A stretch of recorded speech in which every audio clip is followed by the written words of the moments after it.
News 7 Tamil, பொறுப்பும் பொது நலமும்.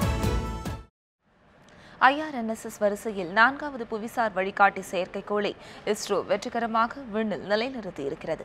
இந்த சாதனைக்காக இஸ்ரோ விஞ்ஞானிகளுக்கு பிரதமர் மோடி வாழ்த்து தெரிவித்துள்ளார்.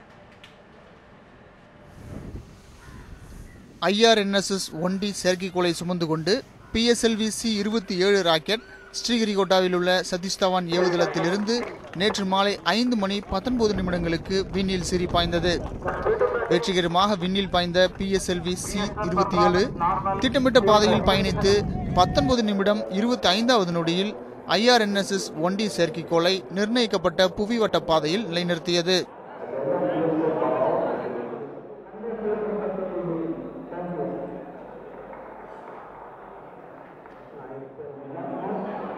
(1425 கிலோ எடையுள்ள இந்த IRNSS 1D செயற்கைக்கோள் முற்றிலும் உள்நாட்டிலேயே தயாரிக்கப்பட்டது.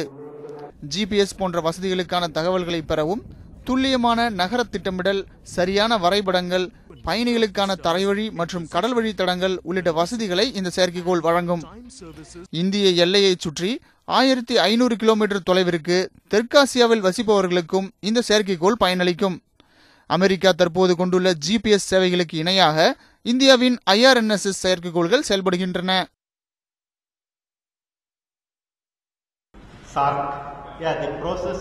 ஒட்டுமொத்த இந்திய தேசத்திற்கும் நன்றியை தெரிவித்துக் கொள்கிறேன். இது மிகப்பெரிய திருப்தியை அளித்துள்ளது. நாட்டின் தேவையை பூர்த்தி செய்வதில் மிகுந்த பொறுப்புடன் உணர்கிறேன். சார்க் செயற்கைக்கோள் செலுத்த ஏற்பாடுகள் நடைபெற்று வருகின்றன.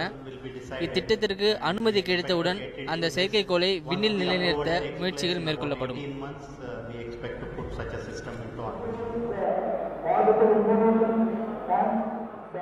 IRNSS 1D செயற்கைக்கோளை வெற்றிகரமாக விண்ணில் செலுத்தியிருப்பதன் மூலம் நமது விஞ்ஞானிகளின் அசாத்திய திறமை மீண்டும் ஒருமுறை நிரூபிக்கப்பட்டுள்ளதாக பிரதமர் மோடி வெளியிட்டுள்ள வாழ்த்து செய்தியில் குறிப்பிட்டுள்ளார்.